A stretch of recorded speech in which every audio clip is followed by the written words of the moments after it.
young men, they're missing a rite of passage right now. And I think that combat sports in general, it doesn't matter if you train, Muay Thai or Jiu Jitsu or whatnot, judo, wrestling. I think there's a rite of passage that's missing right now. It's called getting your ass kicked. Too many kids never got their ass kicked. What's the most efficient path to victory against this particular opponent? He's dropping off for the choke here. We could see the finish. It's looking tight. Tight at Alpra. Hey guys, welcome to the Everyday Jiu Jitsu podcast. I'm your host, Matt Kwan. The Everyday Jiu Jitsu podcast is everything you need to know about Jiu Jitsu. And today I have with me Mr. Chris Ortiz. Welcome to the show, Chris. Hey, what's going on, brother Matt?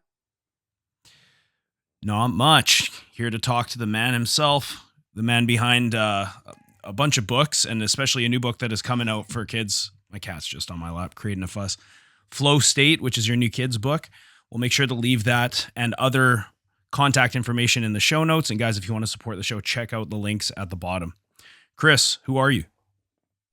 Who am I? Well, for the last 21 years, I've been an educator, working as a coach, girls basketball and track and field to be specific. But I guess like the reason that, me and you connected, was the Brazilian Jiu Jitsu that we both share. I've been training a little over 15 years, going on 16 years now, black belt down here in Houston, Texas. And I'd like to think, that I'm a good dude, but because of Brazilian Jiu Jitsu, I think that I've knocked away a lot of the rough edges and I've become an even better version of myself. So it's helped me as an educator. It's helped me as a father, helped me as a husband, just in all capacities of life. Awesome. So you're in Houston, Texas? Oh, yes, sir. Large city. Jiu-jitsu scene here is hot and heavy. Yeah, there's a huge jiu-jitsu scene in Texas, especially recently with everybody moving there. All the best guys are going there. So describe to me your upbringing. You had mentioned you had sort of a rough past. Yeah, upbringing. So my mother raised me and my brother, by herself. My father was in the picture, but he wasn't the most present. So I love to give my mother, a vast majority of the credit when it comes to that. And she did a pretty good job. We were the first two to attend and graduate college. Like I said, I've been teaching for 21 years. My brother was in SWAT, and he's actually, I don't want to say gotten out of it, but he's graduated to the point where he has a nice, cozy desk job and he's not, in the line of fire all the time. So yeah, we grew up kind of rough. Not a lot of money, bounced around from rent home to rent home. But at the end of the day, like when you're little, you don't know any different, right? Like when there's love and there's food on the table, you're kind of oblivious to any and everything else around you. Mm-hmm. And so did you mention that you teach? You're a high school teacher? A junior high teacher. Matt. What age group is that? We don't have junior high up here. We have middle school. Some of us do. And then high school. So what age group would that be? Man, so it's that weird age. We're looking at like 12, 13, 14, where hormones are hitting, puberty. Yeah. It's already weird as it is. And then you mix in social media and, just like the pressure of being, a teenager in an affluent community, which comes with its own stressors. And it makes for like a very interesting day at work each and every day. Would you say that it's would you describe your school as like violent? Are the kids pretty well tempered, or is there a lot of fighting or any beefs that go on, or is it pretty tame for the most part? I tell you what, man, it's a little bit of everything, right? Like we have these $1 million mansions, and got people that are doctors and lawyers and they got estates. And then we have, one bedroom apartments and efficiency apartments, and all of these kids attending the same school, and there's everything in between. There's the average kid, the below average, as far as financial income and whatnot. And I think it makes for a perfect marriage because kids get a good look at everything. Sometimes people can be put in bubbles and they think that the whole world looks like the bubble that they live in. And we're lucky enough in this little community to have a little bit of everything, so it's a good experience. Nice. Yeah, I know Texas is pretty diverse, especially the bigger cities. We're very diverse here on the West Coast. I'm speaking from Vancouver, Canada, which is like a melting pot. And I've heard that Texas is quite similar. Would you agree with that? Oh my God, it's a huge melting pot. And each and every day I think it's becoming more and more of a melting pot. We have new students come in on a daily basis, and they're speaking Russian, or they're speaking Portuguese, or they're speaking Spanish. Like I said, there's a little bit of everything over here. So the Woodlands is a very nice community that people are looking to bring their families and raise their families in. So Nice. we draw a lot. What percentage of the student body would you estimate practices martial arts, and more specifically like grappling, like wrestling, jiu-jitsu? So are you talking about like our community, our school? What are you? Well, I was talking specifically about your school, but I guess you kind of consider yourself, you're referring to like the school district. Am I correct in assuming that? Well, we've It's I guess Conroe. Is that the name of the district? yeah, the name of the district is Conroe, and it's a huge district. It's unlike it's kind of almost like a standalone. It's so like wide geographically that like if you go to the North County, the grappling scene is not all that present. But you come down to South County where there's a little bit more money, so to speak, and the wrestling is off the charts. It's the strangest thing. Grappling in our part, like our little neck of the woods, I say that it's not a large percentage of kids, but the quality is top notch. We have the top wrestling program in the entire city, and probably like second or third in the entire state that our junior high feeds into. And a lot of the kids are plugged into jiu-jitsu over here. I've been lucky enough to see some of them actually come up through our school system, wrestle at the high school, and now they're amateurs with championships or pros that are just starting their career. It's pretty neat. It's pretty popular down over here.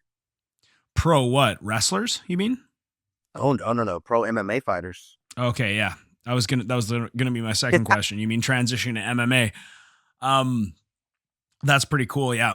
Obviously there's a huge wrestling scene down in the States. Up here in Canada, it's pretty small. We don't have like a ton of high level guys. It's not like a wrestling culture like it is down there, but actually the Canadian jiu-jitsu scene is actually, it's grown a lot over the last decade, since I started about the same time that you did. So that's really cool. So what would you say is like the percentage of kids in your district that are getting introduced to grappling and jiu-jitsu? Wow. It's still, football is king down here in Texas. The sports scene revolves around the Friday Night Lights over here, so I'm going to say it's probably like 3 to 5%. It's still something that's tiny in comparison, to the rest of the sports. But that small population is a mighty population. They're wonderful students, wonderful athletes. Yep. It's probably the best sports program, in the school, the high school that my kids attend. And small but mighty is the best way that I could describe them. Mm-hmm. Who introduced you to jiu-jitsu? How'd you get acquainted with the sport? I'm going to say, man, being a kid and watching the early UFCs on TV.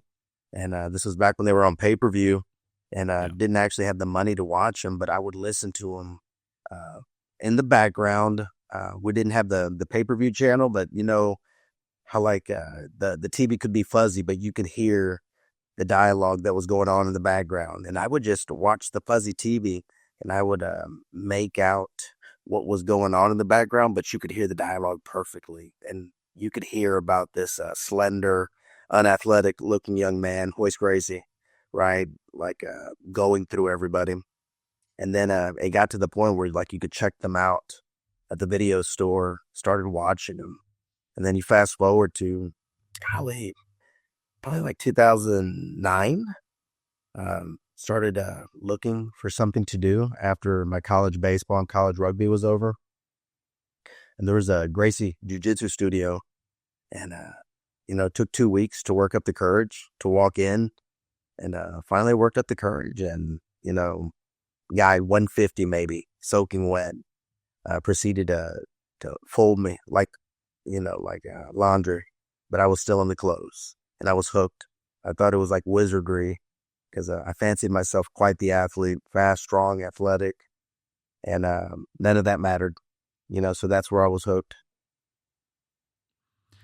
It's a very similar story to my own, as I'm sure so many people listening. It's funny how the UFC really, it really introduced the sport to so many of us. Did you have a wrestling background at all? You said baseball was your sport? Oh yeah, baseball back in high school was my sport. In Texas, wrestling was not around when I was in high school. It didn't come around until 1999. I graduated in 97.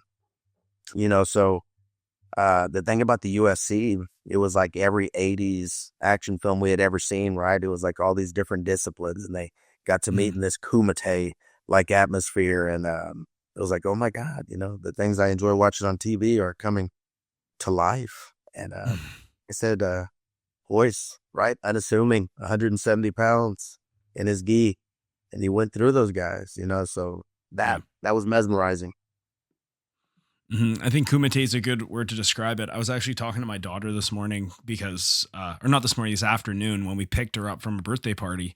And the birthday party was at a karate school. So the parent had invited all these kids to the party and had hired rented a karate school for like 2 hours. So like, I know the deal, right? I'm a gym owner and I don't usually do birthday parties, but I know that good money can be made.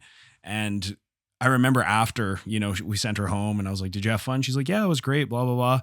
And she was really infatuated with this like goodie bag that they gave her. And she trains jiu-jitsu. She's like I think she's a 3-stripe white belt now, or 4 stripes. Can't remember. I feel like I should know that. And I was like, oh yeah. So what kind of things did you do? And she's like, oh, like punching and kicking. And then I was like, oh, okay, Zara, I want to ask your opinion. The type of stuff that you were doing, do you think it would work in a real fight? And she's like, nope, boring. I'm just like, well, why would it happen? She's like, well, if it was a real fight, I would just take you down. And I was just like, I love you. You've been listening to the, what we're talking about in class. And it's funny how we used to not know which martial art would be, successful in an actual fight. And then that's when the UFC came in. So the UFC really was like a big test. There was a lot of data that we all got from it. And we kind of saw that jiu-jitsu is king. And I'm not sure, you mentioned you have your 2 kids. Do they train jiu-jitsu? When they were younger, they trained jiu-jitsu. To be fair though, it was more of like me wanting them to train because I saw the value in it. But it's a sport that which if you truly don't enjoy it, like I don't recommend, people putting their kids in there because it's expensive, it's time consuming, and it's something that you should enjoy. As a coach of young people, I've kind of come to realize like far too many adults impose their loves on their children, and their children just they do them, but it's half-heartedly, and then when they get an opportunity to stop, they stop. Mm-hmm. Yeah, my daughter does jiu-jitsu. I think she's doing it because she knows I want her to do it. But my son is unapologetic in letting me know that he doesn't enjoy it.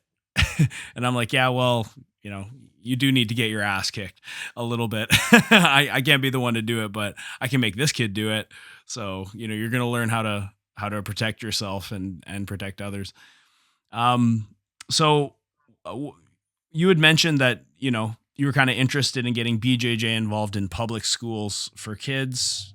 We all know the benefits of jiu-jitsu. We don't really have to go over it, but like, do you have a plan or do you see a road or a path to creating opportunities like that in public schools? Yeah, I actually do. And I'm wanting to use it as an intervention.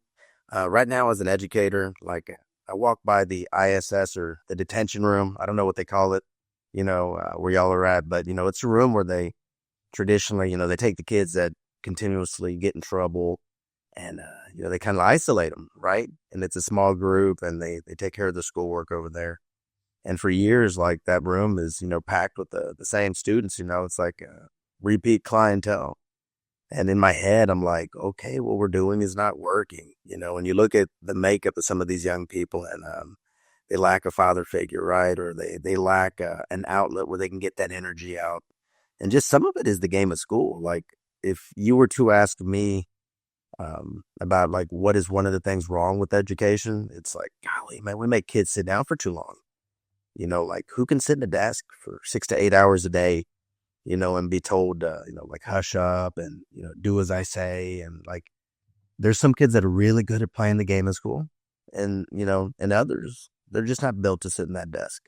So I want to use it as an intervention, at least at the beginning, and go after some of our kids that, let's say, they take up a vast amount of the administrators and teachers' time, because we're constantly having to get onto them. And let's give them something else to pour their energy into. Let's give them like a mentor, one that's, going to be there, that's going to provide discipline, that's going to provide exercise, that's going to be something more than just someone that's force feeding, U.S. history, or algebra to them. And I think that we could reach, a lot of kids, especially like with the popularity of the UFC.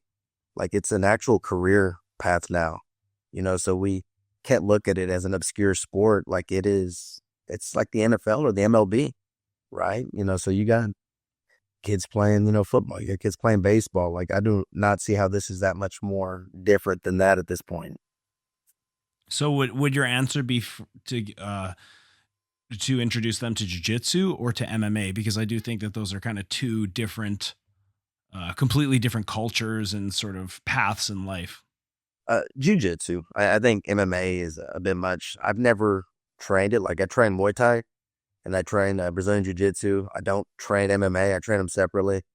But I find it hard to believe that we could get striking introduced to the public school system. I just kind of see Jiu-Jitsu as like that, as that Trojan horse, to sure. get it introduced. And I think from there, like, if the young people would want to sign up at like their local gym and pursue it further, it could turn into MMA, because something that I'm seeing is like kids are super interested in combat sports. Like, they're fighting in the restroom right now, Matt. They'll close the door, they'll get their phones out, and they'll have a nice little boxing match in the restroom, and that's a continuing problem, in the public school system. It's only a matter of time, or it's probably happened already, where someone gets knocked out and they hit their head on the toilet and they're dead, Yeah. Why not beat them to the punch, so to speak, and provide a combat sport that is safe on some mats with an expert in the field, and direct their energy that way, versus, hey, let's go meet in the restroom or let's go fight, because that's not changing. It's only increasing. Logistically speaking, like, would this be at a club that sort of agrees to run a program? Would it be in a school gymnasium somewhere? Like, how do you sort of envision this being set up and executed? So the way that I see it is, if we have a room, let's get the room, and it doesn't matter to me, like if it's a gymnasium or maybe it's a classroom that we renovate and we mat it out, the walls and the flooring. I just need a little bit of space. I think at the beginning, I want to run this like super small. I don't want, 20, 30 kids in there. I think, a good fair number would be probably like 10 to 12, and let's like look at everything, from their grades to their attendance to their behavior. And let's track, what differences are being made because of the introduction to the sport, and are they getting in less trouble, right? Are their grades coming up? Are there interactions with their peers that are, what are their teachers and their parents having to say? Like, I think this is something that wouldn't be too difficult to track. We're in the business of tracking, all kinds of stuff anyways. Why not track these things, and then let's see if this experiment works. And so it could be really tricky just from a safety standpoint. I would say if you have a room with like 10 to 12 kids, you probably need at least one, if not multiple helpers. And like, where whereabouts are you going to find helpers? Like, are you thinking somebody from the club or another coach from the club? I assume you're referring to yourself as as the main guy, if not one of the main guys teaching, correct? Yes, sir. I would, call myself the main guy in this situation. I think that that's a very valid point that you bring up. I've thought about it, and I really thought that with 10 to 12 that, that I could keep an eye on it, so to speak. But I'm also going to defer to you a little bit because, you run a club and, you brought the point up. So your expertise, what does it tell you? Do you think another person would be necessary or? Oh, absolutely. You're going to need multiple people there, if not from a liability standpoint. And especially if the kids are kids who are troubled or, difficult to coach, not necessarily coachable, you're going to run into all types of logistical issues. I think one of the best things you could do would be to see who else wants to be part of this initiative. And even if it's somebody from, other schools, start like a group of some sort and sort of gather interest. The only issue is it's going to take people's resources and it's not going to pay anything, at least initially, unless you get some kind of government funding, right? So then that brings sort of my next question to you, which is, what needs to happen in order to get something like this done? Like what steps need to be taken?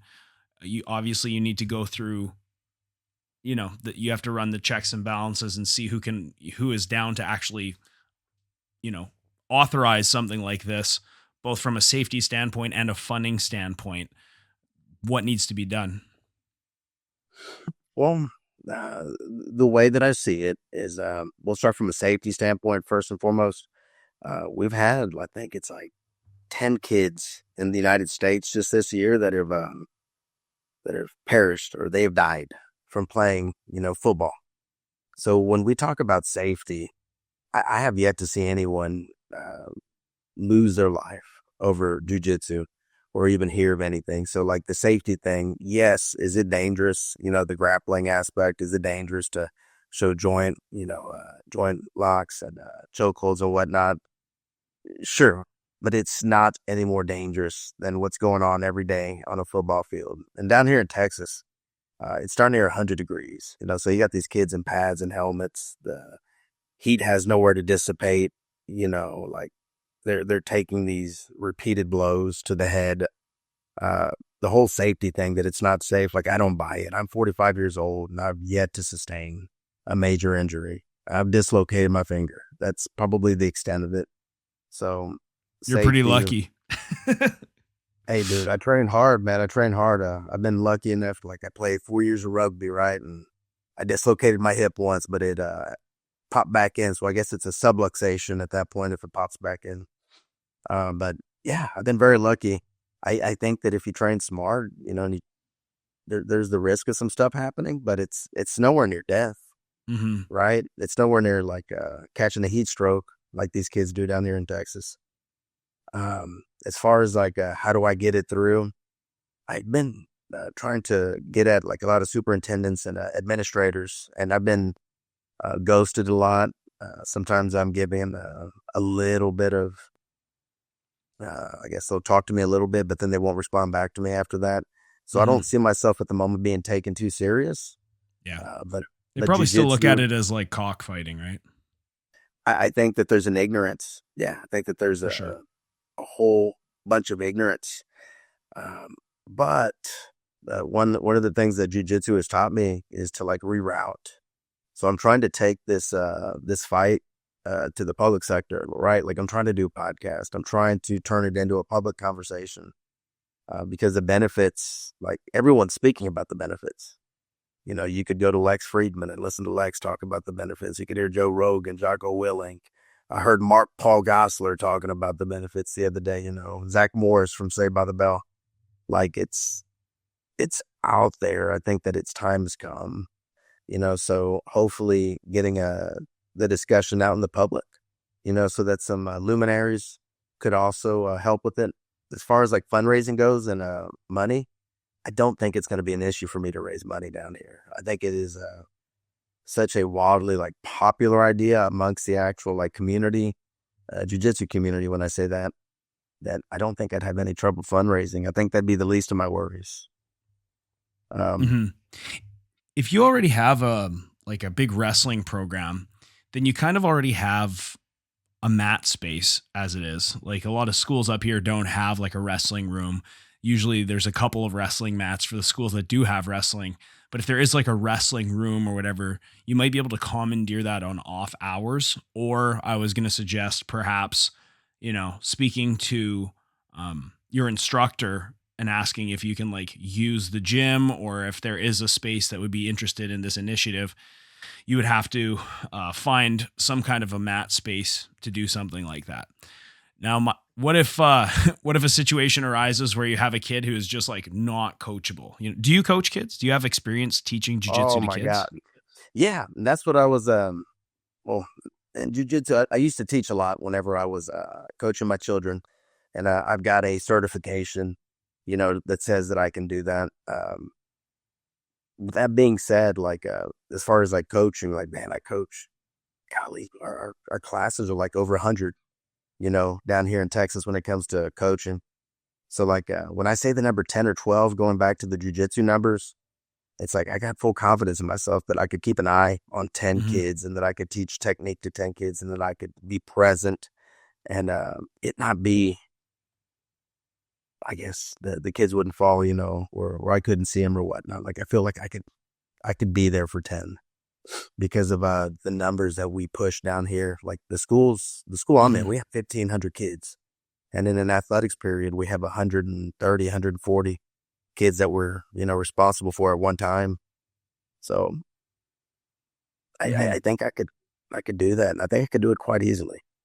What kind of a training regimen would you be looking to use for this initiation? Like what kind of, how many days a week are we talking? How long are the sessions? You had mentioned that there might be like extracurricular like things that they need to succeed in for them to sort of, get through this training, like character development and things off the mats. What is your vision for the training program itself? I would, first, like, I don't want it to be a club. That's something that's outside of school. Like, I want to do this inside of the school day. I don't want to go out and do it on my own time for free. Like, I give a lot of my own time already. Right. So I see it as a class. And currently we have something called block schedule, right? And it's an hour and a half. So our courses are an hour and a half apiece. I'd like to train for that hour and a half. Of course, you got to, leave a little time to dress out, and then for the kids to get back into their school clothes and whatnot and shower, make sure that the hygiene is good. They don't catch staph or whatnot. But I see it, tailoring it to the kids in a way that there's like warm-ups, but there's like grappling specific warm-ups, almost like some wrestling warm-ups that we do down here. I like the idea of heavy specific training, just to kind of keep a close eye on the kids and like make sure that they're learning the fundamentals, first and foremost, and possibly, a little live stuff at the end, but not a ton, but just enough to where it satiates the need for them to test out what they've been working on. It's pretty much like a regimen that we work, at our school at Gracie Baja the Woodlands, and it's led by UFC veteran, Alex Morano, and we've got some really nice competitors down there. And I've seen a number of different ways the class can be run, but I like the idea of drilling, specific training, a little bit of technique, and then a tad bit of sparring at the end. Sorry, this cat just keeps jumping on my goddamn lap. Hey, I got 4 of them, dude. I got 4 of them. Dude, I got 2, and this one's really persistent. Every time I'm doing something, she wants to cuddle, and I got to just boot her out.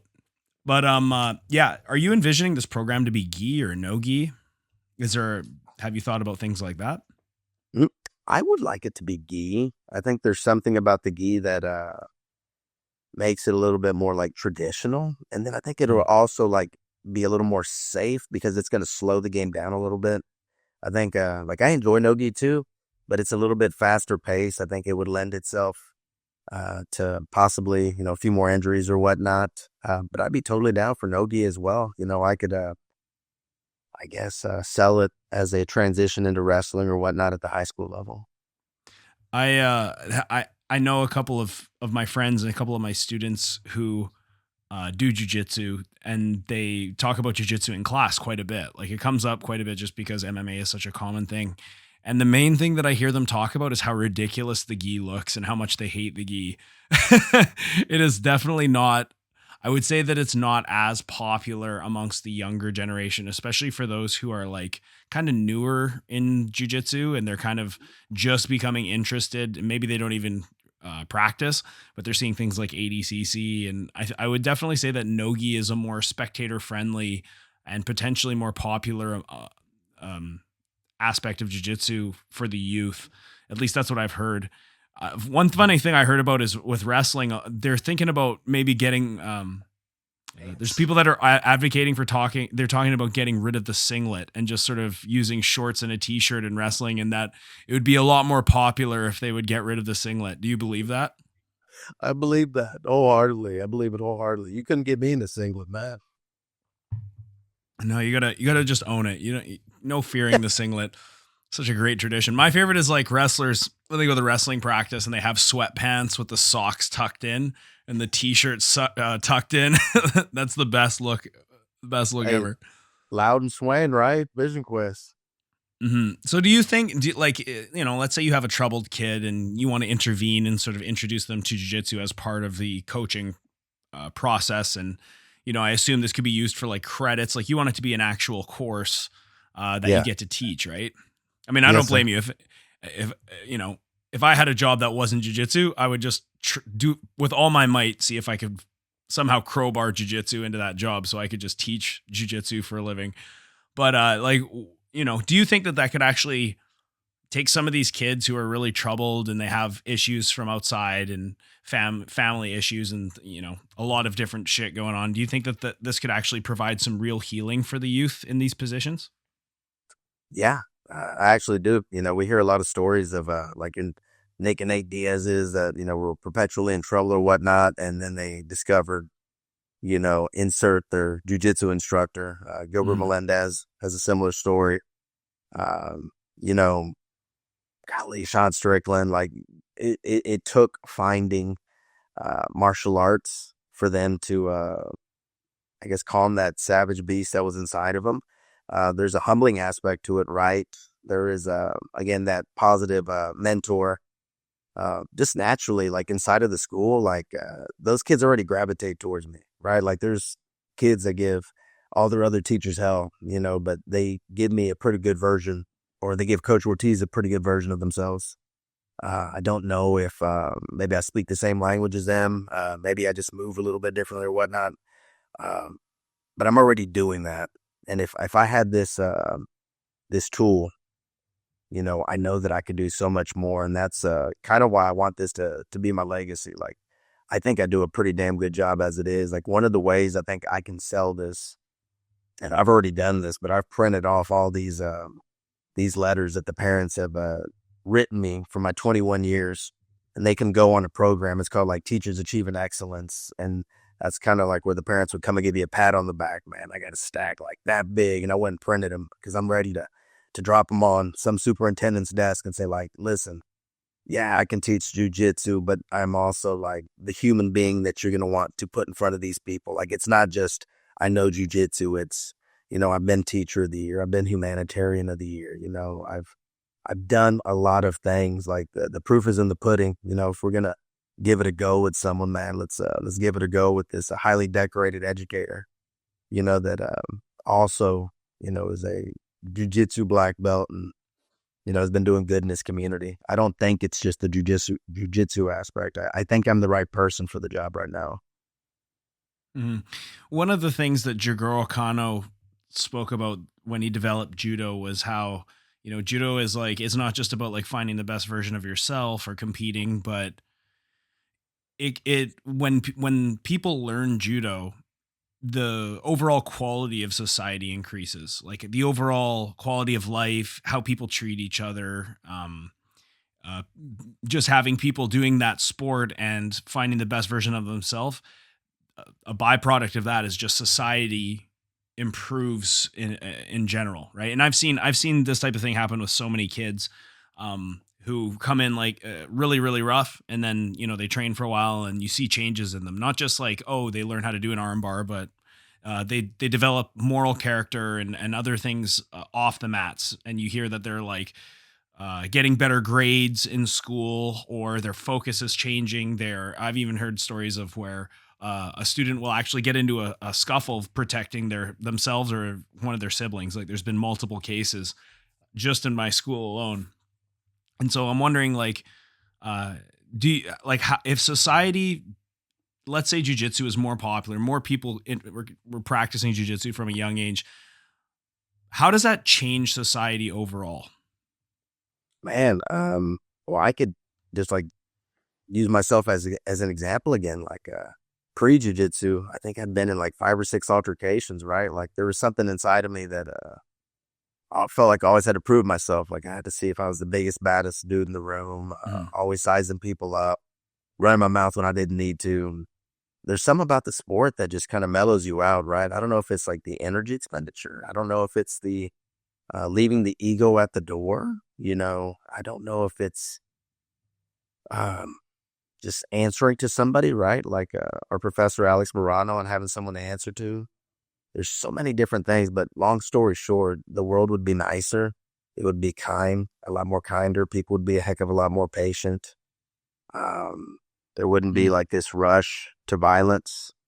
Like it's, I think you're absolutely right about like, why would it be more effective and people be kinder, and the energy being used to train, that energy that could be put somewhere else is now put into jiu-jitsu. And so people are, they have an outlet for that like natural aggression and that natural, sometimes a lot of young dudes, they just, like you had mentioned, they just have that like aggressiveness. It's actually, I don't know, if we were looking at it hundreds of years ago, it would be probably something to be admired. It'd be a good thing. Right nowadays, I feel like there's a lot of things put in place, especially in our public school system, that's trying to suppress that type of behavior. Whereas, that type of behavior could have been revered and admired, centuries ago, when being big and strong and tough and a warrior was actually like a good quality and not something that needs to be sort of silenced, right? So what is it about like young people, especially, let's be honest, like young men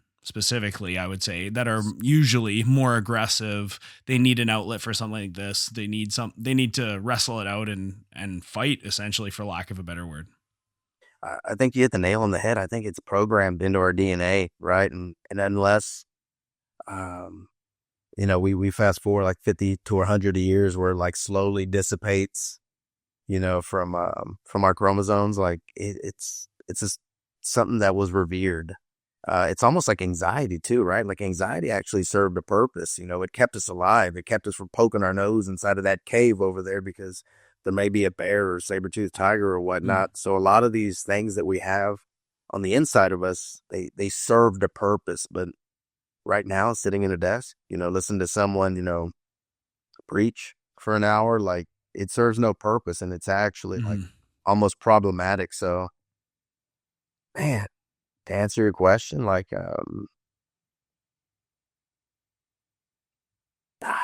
I don't know. It used to serve a purpose, but not so much anymore. Well, it did serve a purpose, and that was, protect your village, or else your village gets pillaged and raped and murdered, and that was, so it used to be something that was really useful, and now society, I feel like, is we prioritize things like comfort and convenience and status and things like that more than hard work and masculinity and those aggressive traits that do make men unique. And I do have an answer for you. Like young men, they're missing a rite of passage right now. And I think that combat sports in general, it doesn't matter if you train, Muay Thai or Jiu-Jitsu or whatnot, judo, wrestling. I think there's a rite of passage that's missing right now. It's called getting your ass kicked. Too many kids never got their ass kicked. They never got punched in the face. I got a question for you that could be a topic in its own, being in the public school system. How do you feel about public schools and the way that we teach our kids nowadays?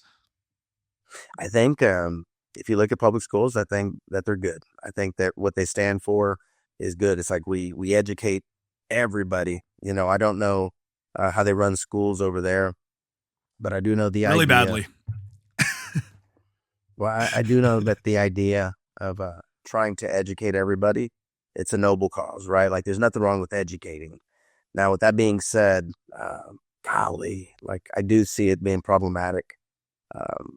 Like Go sitting in a on. desk And for that keep in many mind, hours. everybody who employs you is listening. It's totally okay. It's totally okay. Because like my actions back up my words. Like if you were to see me inside of the school, man, I'm everywhere and I'm up and I'm walking around and I'm shaking hands and I'm hugging and like that's you couldn't sit me in a desk for 8 hours. I was actually like an incredibly below average student because that structure didn't fit me. Mm-hmm. But with that being said, I think the idea of public schools, man, it's a wonderful idea. Like everyone should value knowledge, right? I think we've just gotten to a point though to where when something is free, sometimes it lacks value in the eyes of the person 100%. receiving it. So we're teaching good stuff, but I don't know if our clientele or if they're all receiving it because it's free, and they're like, well, I'd rather be working or something. It's like, no, you wouldn't. I've changed oil, for 8-10 hours a day underneath, vehicles at Jiffy Lube, and it's 120 degrees, underneath the car and it's 100 degrees outside the car. It's like, no, you don't want to be out there like changing oil, guys. Like you don't value something until it's gone, right? Like if I had a chance to go back and do it again, I would have taken my educational experience so much more serious.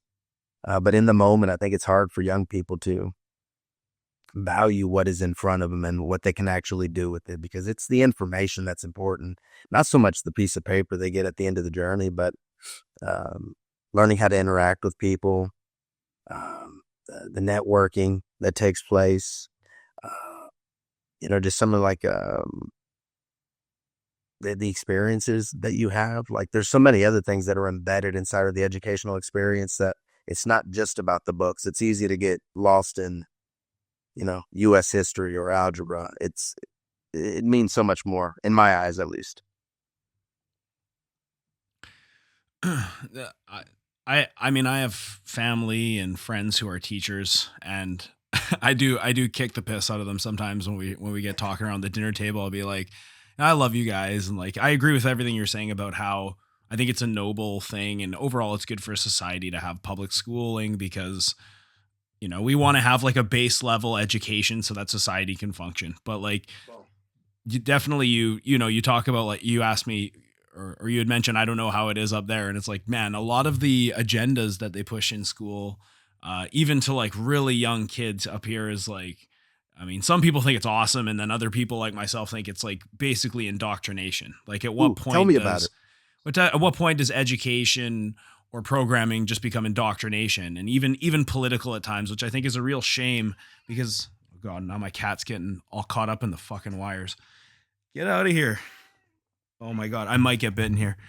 At what point does it, do we look at some of the things that are getting pushed on our kids and saying, okay, this isn't even, first of all, it could be not useful, but second of all, we're indoctrinating them with material that could be like inappropriate or not beneficial in any way, or like I said, to serve political means and to start to sort of shape them into figures of society who are overly politicized, and they're thinking about the wrong or I mean, I don't like any politicization of kids in public schools. I don't care if it's either party. I think it's kind of inappropriate, and that there's a time and place to talk about politics, but when you're doing it, you have to be careful about how you do it because everything up here is leaning a particular way. It's all very, very progressive, and then of course that all trickles down, and so there's no real discourse. It's kind of just you're either eating this political party's rhetoric or it's wrong, right? And so like at what point are we going to say, okay, we should maybe stop pushing some of this stuff on the kids and start pushing things that are useful, things that they can use in real life and they can find the best version of themselves. No, I'm actually curious, like what are some specific examples? Because like over here in the States, we're in the middle of an election, and I hear a lot of like, I'm gonna call it nonsense. Like, I don't see very much of that. In fact, like if anything, there's like a heavy conservative push over here. We even got a dude that wrote a book, and it's super super conservative. And on the cover of it, it says like one of the things on the cover says like battling the evil golly, liberal cabal. I was like, Mhm. holy shit, man! Like you are way over the top with this on the other end. Yeah. So Now you like a see it lot of it, swinging hard to the other side, right? at least over here, and I'm in a very conservative part of the state, probably the most conservative part of the state. But to be honest and to be fair, like even that guy, like his teachings never like became political. That was outside of the school. So I know that there's a lot of rhetoric about people indoctrinating kids. I don't see that. I don't I don't know if it's it definitely exists, right? Because it's human beings teaching, and Oh human yeah. beings are going to have the tendency to, have a bias one way or the other. But to the Mhm. extent of what the media portrays it, I think it's just like a tool that they're using to say that teachers are indoctrinating. Like we can't, Mhm. if like we wanted to indoctrinate people, like we would indoctrinate them to bring their pencils and their paper, right? And to do their homework. Like Mhm. we, we had trouble getting them to bring supplies to school, so good luck, doing anything else like that. I don't think it is what the media makes it out to be, is I guess what I'm saying. I think it's And I really. fancy myself a conservative guy. Mhm. I for me, like I wasn't politically active until after high school. Like nobody, and maybe that was like the shortcomings of my parents, but nobody really taught me about politics. Like I didn't know what liberal or conservative meant. I didn't know about the different policies on either side. I actually got sort of introduced to politics because one day I made a comment on my Facebook and some feminists started tearing a strip off me. And I was like, what is this politics you guys speak about? And then I just started looking into it, in a quick YouTube search, you could just get sucked down different rabbit holes. And like, man, that must have been like probably 12 years ago. I was pretty late to the political game. I was like one of these people that just didn't think anything about politics, like it wasn't really even something to think about because nobody ever really introduced it to me. But and now I look at it and I'm like, I think politics is such a divisive thing, and it just gets so tribal, and people, they don't want to open up their minds to other ideas because they've picked a team, and then whatever they hear, they have to make that rhetoric fit their team because they already have a predetermined side that they want to support. And for me, I don't, I would say I'm more centrist because I fall in line with policies on both left and right side, but I don't call myself a conservative and I don't call myself a liberal because you start getting into this like binary system where there's two parties and it's like, well, now there's no way that it can't not be divisive. And so and I've been on both sides where I've fallen to the left and then I've thought about things and I've had a kid, two kids, started a business. Now I fall more on the right. And then I see how some of the people on the right behave, and I'm like, I'm not really falling in line with this either. So now I'm back sort of in the centrist. And just like the kids nowadays, things swing hard left and they swing back to the other side, right? And so now I look at politics and I'm like, I don't even want to be really even a part of this game because I don't even know, if it's real or if it's, I don't know what to believe anymore when I see the things, all you got to do is look at our leaders, look at your leaders and say, well, this is more of like a show than it is actually interested in getting the best people. Yeah, And I, well, it's weird, right? Because I think that we have to like take some of the verbiage back. Like when I say that I'm a conservative person, I don't mean it like in a political sense. What I mean is like I don't like doing shit at night. Like I like coming home and sitting on the couch. That's pretty conservative. You're not gonna find me in the club. I don't mm, gamble. I like to know where my money's going. I don't stay up late. So when I talk about being conservative, like I don't take crazy chances. I don't mean it like in a political sense. I think that you're absolutely correct. Like it has gone hard one way and hard the other. If you were Mm-hmm. talking about my politics, dude, I'm somewhere in the middle. Like, I don't care who in the heck you sleep with. That's none of my business, right? Like, Mm-hmm. I'm not worried about that stuff. And that's kind of one of the reasons why, like, I love jujitsu. Like, that shit never comes up on the mats, man. So Never have I right. turned to the left and to the right and said, hey, man, like, who you voting? Like, we don't talk about that. Like, we grapple and then we just Mm-hmm. talk about life for about 15, 20 minutes afterwards. And then we leave and we go home and then we rinse and we repeat, you know? So Yeah. I think some of it is like, we have to like recapture some of the verbiage because it's ridiculous because, yes, conservative in a political sense means this hard right, crazy stuff, and liberal, means this hard, crazy left stuff. Like, I don't live out there. I don't think most of us live out there either. I think most of us are like us. Like, we're right there in the middle, man. We just want to do good by our family, mind our own business, and Mm-hmm. work hard, and Mm-hmm. that's You know, it. a lot of these like media narratives, um, well, you had mentioned that a lot of the indoctrination stuff that you've been hearing about, you're not seeing it too much because you had claimed you're in a pretty conservative area. Like, I'm in a pretty liberal area. I'm in Vancouver, soy country, Canada, where everybody is just like, as left as the day is long. And like, I used to be a lefty until, I actually started looking into things. And then I realized that I don't really fall onto either side at all. And I notice that when I say that, guys, people from the left and the right message me and they're like, I didn't know you were on the other side, blah, blah, blah. And I'm just like, you guys are crazy. But I will say that, having kids in the public school system here in Canada, there absolutely is agendas being pushed, very like, if you want to, for lack of a better word, like woke or progressive agendas. So I actually see a lot of them. I've had conversations with my kid's principal over certain signs that were on the school, and that maybe that could be for a talk for another episode, but it absolutely does go on up here. And so it's difficult for me to support different things when they're getting pushed on my kids, because I wouldn't want my kids to be pushed in any direction politically. Like, I feel like that's kind of up to the parent to have that discussion. But then again, there's an argument to be made that, hey, maybe the school should have that discussion because my parents never talked to me about politics. Like, I never was educated. I think when we're teaching politics to somebody, specifically children, but like a young person for the first time, they're not politically active and they need to be introduced to politics. It's like, I feel like they should be introduced to it in a way where they can make like a decision based on their beliefs and their values, not necessarily indoctrinated from a young age, or having their vote hijacked by injecting programming into them at a young age, because kids are so malleable, right? And we see it every day working with kids, and we see it when we start talking to kids about certain ideas. Man, they take to it right away as if it's the rules, right? And if we start telling kids about certain things in school, they're just going to take it as if, okay, this is rules to live by.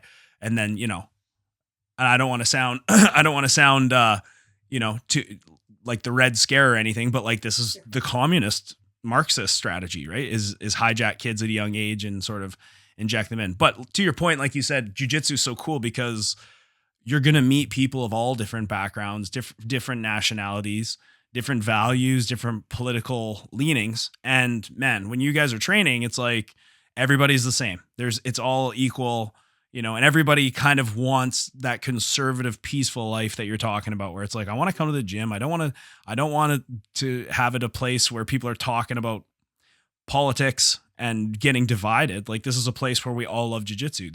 And generally I find the people in jiu-jitsu often think the same way. Like, they like to be problem solvers, people who are the system-based people who generally try to respect other people, and they're trying to find a better version of themselves. Like, that's the type of traits that I want to surround myself with. Yeah, same here. Same here. It's typically pretty successful people too, because those gym fees aren't cheap. You got to have a pretty decent Right about job, that. man, to keep up with those gym fees. So you're true. surrounded by successful people. And that's what I'm thinking. Like, let's say you did start this intervention program for these kids that need jujitsu, and I don't know, you offer like a program that covers a semester or whatever. Like, eventually you will need funding, especially if you want it to be gis. You're going to need to get gis from somewhere. You're going to need to be sponsored by somewhere or get some kind of funding from somewhere. I think So I I'm can not. make that happen. I think I can make that happen. I'm pretty plugged in to the community. I think like Houston is ready to back up an idea like this. Mhm. I have a lot of friendlies. I have a lot of friends in the jiu-jitsu community, the MMA community here in Houston, and Nice. I think it's an idea that would take off. And quite frankly, money, I think would be the last of my concerns. I just Hmm. pay me my teacher salary is all that I would ask the school district. I see like one of the things that bothers me, and this is where like you had a bone to pick with public education. One of the bones I have to pick is like when they give some of these old retired principals like these sweetheart jobs. And it's like, I don't even know what the heck they're doing. You know, they give them some fancy title, give them like a nice salary. And we need more boots on the ground. You know, we don't need someone that's got a title, you know, that's going to run around and make six figures. Like to me, that's wasteful. And I may be Mhm. stepping on some toes by saying this, but like I don't care. You know, I got a classroom that's got, you know, over 30 kids. I teach multiple classes with over 30 kids. That money would be better spent, you know, splitting it two ways and hiring another teacher. And then let's like get smaller classroom sizes, you know. So I love public education, but I think there's so many ways that we could make it so much better, you know, to your point. And that would be one of the ways, you know, like got too many chiefs, not enough Indians, you know, we need more boots on the ground. In terms of comparing, let's take like the main grappling sports like jiu-jitsu, wrestling, judo, and I don't know, sambo. What would be the best choice for public schools and why? I would probably go with jujitsu. Uh, Listening to all of those, number one, I am not educated in any of those other ones, man. So it'd be a hard sell. Well, But I'm I just think saying like I know you have a bias towards jiu-jitsu. You do jiu-jitsu, you're a black belt, but like why jiu-jitsu over wrestling, for example? I think that there's something that's a little more technical, something that where you're going to utilize your mind a little bit more, reroute, problem solve, and whatnot. Wrestling it's a badass sport and it creates badass human beings. But there's something about jujitsu where like the man that maybe is not as physically as dominant could find a way by routing, by leverage, by using his brain, by there's a number of different ways where brute force, you know, and speed and power, you know, don't necessarily have to trump all. And there's a lot of different ways that you could play it also, you know, like you could play off your back, you know, and be a top player. Like there's more aspects to it. I think wrestling though is pretty damn good sport too. Like I've met very few wrestlers that weren't incredible human beings, you know, so I would put those two as like 1A and 1B. Hmm. Yeah, I agree. I think you're going to get a lot of the same qualities cultivated from both, but definitely there's something about jujitsu where Cerebral, right? That's the word I was looking for. It's a it little is more cerebral. cerebral for sure. It's not so much as dependent upon like physicality, like you mentioned, and physical traits. But there's something about jujitsu that can really win a fight. You know what I mean? Like you can, if you're in the middle of a fight, you can actually subdue your opponent. You know, you can strangle them, you can break them. And there's something different about that when you're in training because that person, at least I find, that when you do jujitsu with someone and it's kind of agreed upon beforehand that, hey, you're going to take care of me, I'm going to take care of you. You know, if I have you in a submission, I'm not going to break you and I expect the same. And then there's that like bond that's kind of created, you know, when you have somebody in a submission and you could destroy their leg or, you know, you could kill them literally and they tap out and then you let them go. There's like a trust that is formed amongst practitioners. Whereas wrestling, it's like, okay, I'll pin you or I take you down or I gut wrench you and I win. Or I'm just like more physically dominant than you and I win.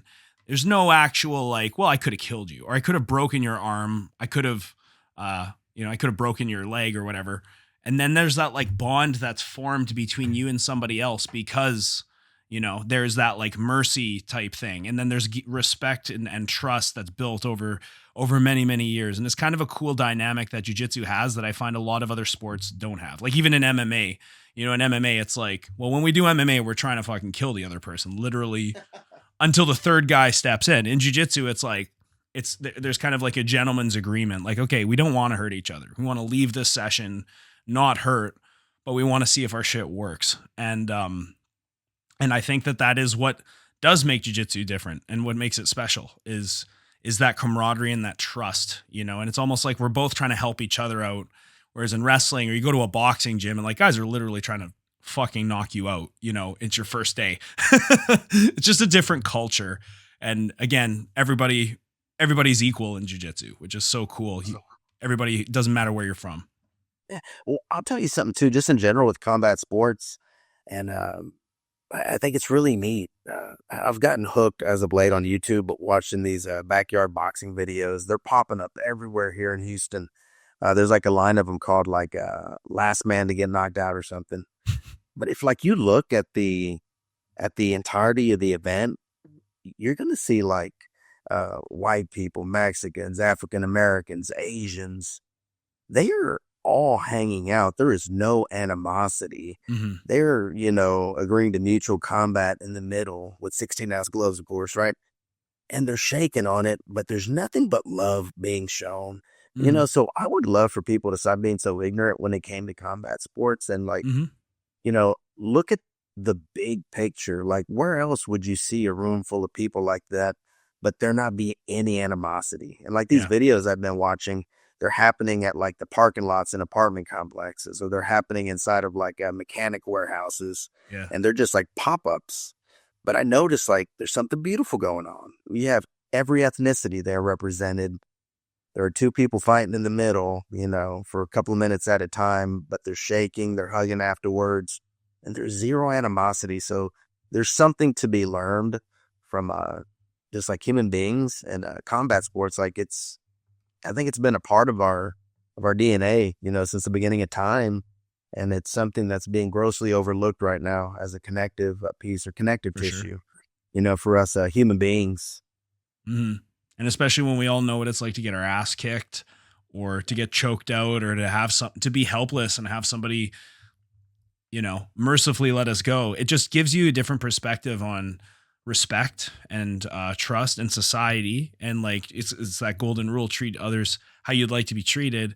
And then you have people walking down the street respecting people more because they're like, I don't know what that guy knows. I don't know what he's capable of. Like, I've been in a fight. I've been in a situation where like I felt like I was going to die. A lot of people haven't had that, right? A lot of people just go through life, never been socked in the face, never had to face up for anything they've said. They just are behind a keyboard and say whatever they want, never have to own up for it. So I think that it is really good. And I think that if more people went in and experienced jiu-jitsu, they don't even have to train regularly, but they just need to experience it so they know actually how fucking helpless and weak they are. It gives you a new appreciation for your mortality. It gives you more appreciation for how fragile we actually are as beings. 150%, like it should be a prerequisite for being a human, a little bit of grappling. I think politicians should have to do trial by combat. They don't even need to win. They just need to do it. Show me that that they're dedicated enough and physically, and mentally capable enough and youthful enough to be able to run some kind of a trial by combat, even if it's grappling, I think everyone would want to see that, fuck these debates that don't mean anything. Like, let's see a jiu-jitsu match. Let's see them have a boxing match. Let's see some kind of thing, right? Let's see some bravery. Let's see some character. I've said that for a long time.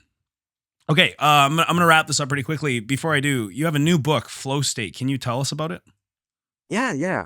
So I love martial arts, train Muay Thai kickboxing, a little boxing, on top of the jiu-jitsu. And I don't know. I've just like learned so much, so many life lessons. I'm a different human being than I was 15 years ago. And this is my 6th book. And I wanted to write, a love letter to martial arts, so each page is something that I've picked up off of the martial arts, like discipline and consistency and being able to leave your ego at the door. And I've done other things too. Like I love my Houston, combat sport community. So I included a lot of our luminaries that I'm pretty good friends with. Like I got a guy, Mike Corley. He's the president of the United States Muay Thai Federation. And, I got an image of him and the kid hitting a pad. We got the godfather of jiu-jitsu down here, Draculino, Vinicius, Magalhaes. Crew Bob Perez, he's cornered a ton of UFC fighters, and just it was just a way of showing my love to the city, to the MMA scene, the combat sports scene, jiu-jitsu and whatnot, and all the different life lessons that people can learn from it. So it's I don't know, it's near and dear to my heart, and I wanted to get it out there, and it's doing quite well. It's kind of nice seeing your stuff in different people's schools and seeing other people's students reading your book, and it's probably been my favorite project so far. But that's also too because it's my last project, so I might be a little biased on that. What do you mean it's your last project? Oh, I've got 6 of them. I've written a book. My first one was about my mother and the life lessons she taught me. And then I wrote another book about my father before he passed away. And, it's just about taking the time to enjoy the moments we have, with our loved ones, so we hit like little pit stops in different parts of the city of Houston. And that one got a lot of buzz too, got picked up by a lot of the news stations down here and whatnot. Did one from the perspective of a teacher that sees the potential in these different problematic students. Like we got kids that come to school and they sell chips for like $1 a bag, and they may get in trouble. They may get thrown in ISS, for running a little business. But like me personally, what I see is I see an entrepreneur, and Absolutely. I see someone that he can take those skills, and he can do something with them. And that's like an actual transferable skill that's going to do that kid some good. Or, there's some kids that got some big mouths, but you know what? Like, God, his timing is perfect. He's quick-witted. Like, it's like Kevin Hart, is that you? So I see the potential in these kids. And it was written from the perspective of a teacher that sees quote unquote problematic kids, but he sees what that quirk, what it could be in the future and how it could serve that kid, well.